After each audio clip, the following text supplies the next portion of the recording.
Here's Hazel Irvin. Good evening. There's to be a nail-biting end to the league season for 6 clubs tomorrow. In the First Division, Falkirk need only a draw at Clydebank to win promotion. Dunfermline wait for any slip-ups. In the Premier, any one of 4 clubs could still go down with Raith and Dundee. Partick and Hearts play at Firhill, knowing a draw would leave both teams safe. Kilmarnock face Hibs at Easter Road, and St Johnstone travel to Motherwell. They're already rebuilding Rugby Park with a £4 million facelift. But will it stage Premier Division football next season?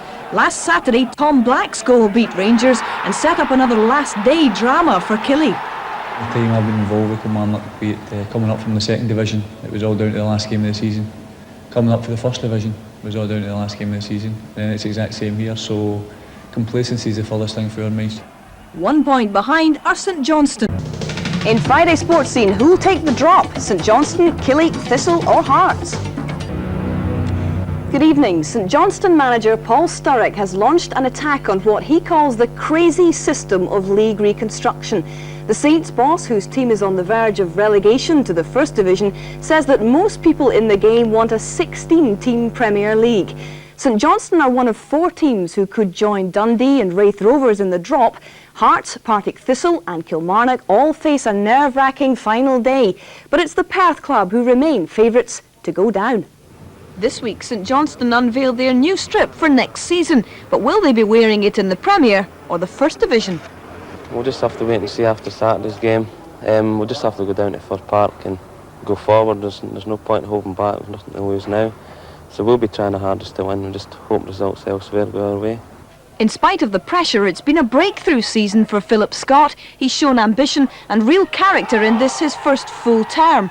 But he's not the only one. Manager Paul Sturrock has endured some stressful moments, and none more so than last weekend, that last-minute defeat to the Dons. It's been a very traumatic time for me. I've had highs and lows in my careers of winning cups and losing cups and leagues and everything else. And really the problem from November the 17th, it's been a build-up. And really it came down to Saturday when everything had went against us. It's probably the most disappointing time I've ever had in football. Has Paul Sturrock got here just a wee bit too late? I think so, but we'll have to wait after Saturday. If we was here at the start of the season, I don't think we'll have any trouble. Since he's been here, I think we've averaged a point a game, which is very good, I think. St Johnstone's ambition has never been in question. The purchase of Billy Dodd's proof of that. But now they're facing relegation, Paul Sturrock reckons that the whole league reconstruction issue is crazy. Most managers, most coaches, most players, and definitely most fans want to see a 16-man league. Now the problem we've got is that there's this 5-year plan, which I find crazy. Something has to be done about it. Now the argument will be it's the clubs that have voted on that, and that's quite rightly. It's got to the stage now, I feel if there was a vote tomorrow again, I think you would find there would be a 16-team league next year. I think that's how strange the situation is at the minute. If Saints are to save their Premier Division lives against Motherwell tomorrow, they must demonstrate this brand of courage again. They need a win, and they also need Hibs to do them a favour against Killie. We know the situation now, and we'll give it our best shot. And you're now a Hibs supporter for 1 week and 1 week only? Well, Waggle Jacko's in the paper today saying he's going to do me a turn, so I'm hopeful he can get me a hat-trick. Kilmarnock have already staked a £3 million gamble on beating the drop. The Rugby Park facelift is underway, underlining it's the long-term future of the club which counts. Of course, that won't stop a stomach-churning 90 minutes for everyone associated with Kilmarnock at Easter Road tomorrow. Whatever happens in the park this Saturday and the following season, that'll not guarantee Kilmarnock's next 125 years. What will guarantee the next 125 years is meeting the Taylor report and building a new stadium, and that's what we're doing. I mentioned long term, that really is long term. Yeah, but what would have happened, or what would happen if you went down? I mean, you've invested all that money. Well, we've not allowed ourselves to think about going down. The players have given the club the opportunity to remain in the Premier Division, and that's all they have just now is an opportunity to remain there. And we're confident in so much as that the players will certainly go out and give everything they've got on Saturday. But having committed yourself to the rebuilding work there, Bobby, if Kilmarnock go down, is that a disaster for the club? No, it's not a disaster. It makes it more difficult, that's all. Kilmarnock, when they were in the First Division, made a profit. Right? And there's very few clubs can manage that in the Premier Division, let alone in First. And we've got a very good commercial set-up. the grants are already in place, and the stadium work has now started, so there's no going back. The emotional scenes at Rugby Park last Saturday as Killie beat Rangers with this goal from Tom Black underlined the backing the club have. And at the end of the match, the relief of all concerned was clear as they celebrated the last game at the ground before the bulldozers moved in. However, the chairman's dignity at all times approach to the situation was marked absent. I like everybody else, get excited what happens, and I think when Andy Mlln went through on Saturday, and someone turned to me after and said, "Did you see him missing that?" I said nothing. I was under the seat. I mean, literally, I was under the seat. Aberdeen can clinch second place if they beat Celtic, and cup finalists Dundee United and Rangers play Division 1 bound Raith Rovers and Dundee respectively. Well, now back here for the football headlines, and St Johnstone are relegated from the Premier Division after 4 seasons in the top flight, and Falkirk are promoted from the First Division to the Premier after just 1 season away. So those two have survived. Kilmarnock have survived as well. They were playing Hibs this afternoon at Easter Road. Neil Henderson. Yes, indeed, Rob. The fans are ecstatic, and Tommy Burns and the side are on the field. And Kilmarnock will be residents of the Premier Division next season and deserve to participate in the top 10 following their recent quest for survival. Lifted by last week's win over Rangers, they had the upper hand but were still slightly nervous. In a tense spell of half an hour, Kilmarnock served up a series of good moves, with only Jim Leighton's ability at the back denying them of the breakthrough.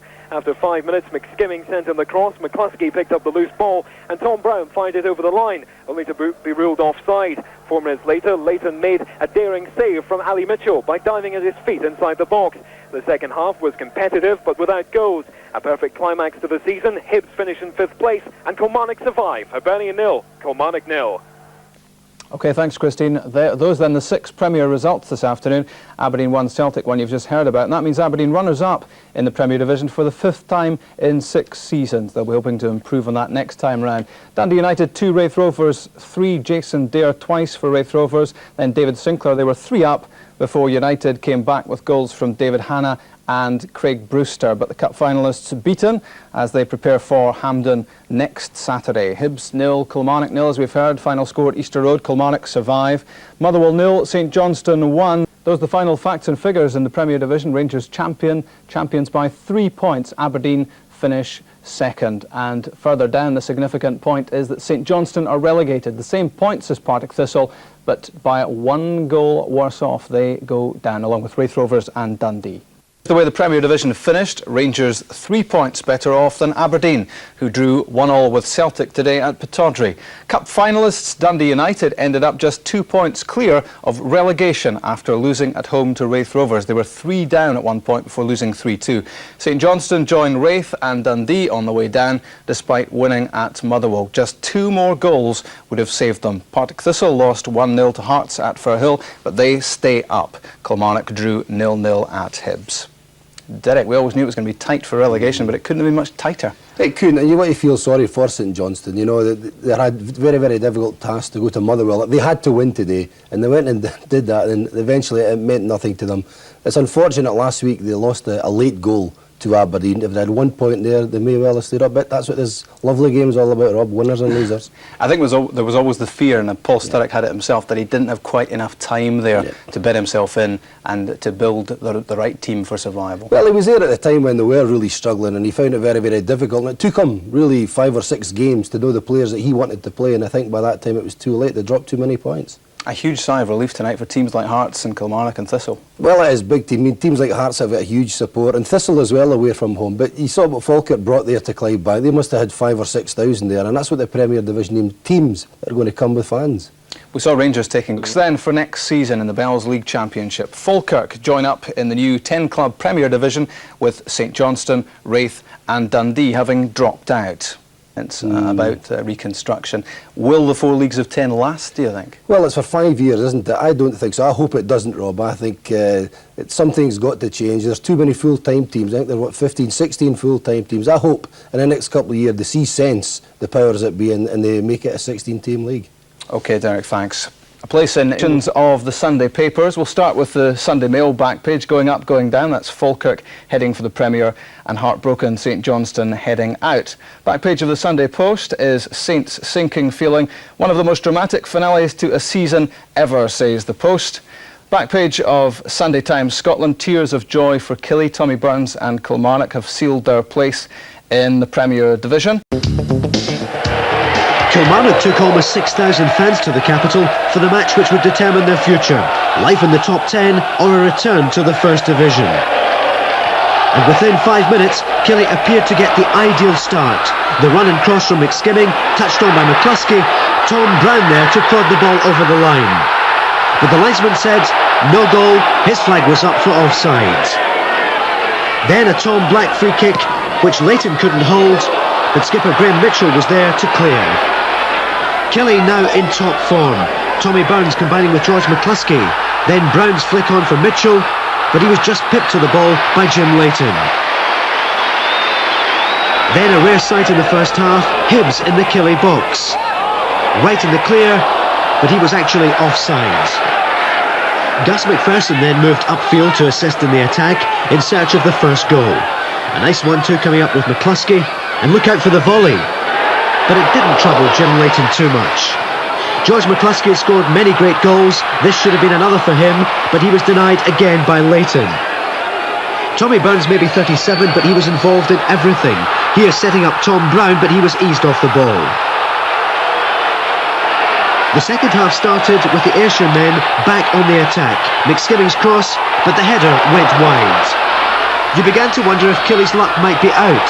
Kevin McAllister skimming the defence, but Gareth Evans failing to connect. Tommy Burns involved again, the clever through ball, but George McCluskey outpaced by the Scotland goalkeeper. News came in that St Johnstone were a goal up at Motherwell, so some pressure on Killie, but they couldn't find a way past Leighton. A final push in the dying moments, Sean McSkimming again on the attack for Killie. The ball into the area for Tom Brown, but he was beaten by Leighton. After the 90 minutes were up, Kilmarnock's place in the Premier League was assured. The fans and the players enjoying the moment. And they had every right to do so, getting to the Tennent Scottish Cup semi-final, beaten in the replay by Rangers and doing so well for so long in the Premier League. And a £20 million facelift going on at Rugby Park, all for the Premier League.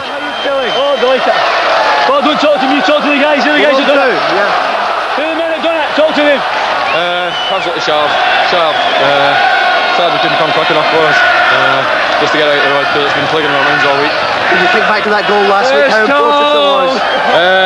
Well, a lot of goals have been crucial for us, 1-0 victories and things like that, but to get one last week to give us a point advantage to get into this again today was priceless for myself, priceless. It would have been a tragedy if you had gone down after the season you've had. Well, a lot of folk I think would have agreed with that, but at the end of the day it was in my own hands.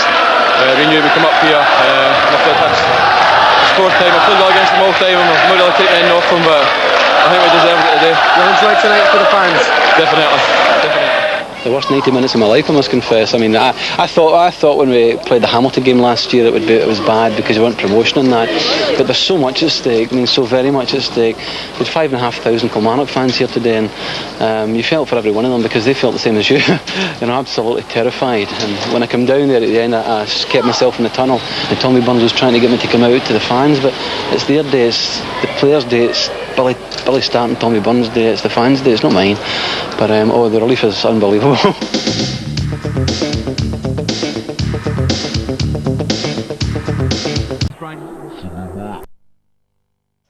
Life in the top 10 or a return to the First Division. And within 5 minutes, Killie appeared to get the ideal start. The run and cross from McSkimming, touched on by McCluskey, Tom Brown there to prod the ball over the line.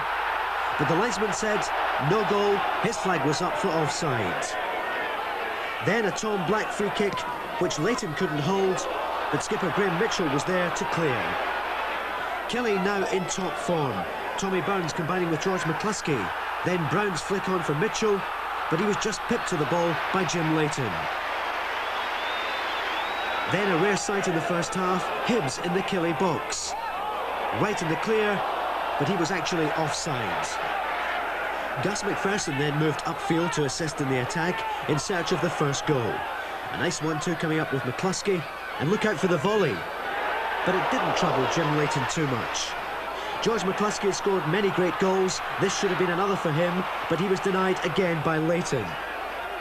Tommy Burns may be 37, but he was involved in everything.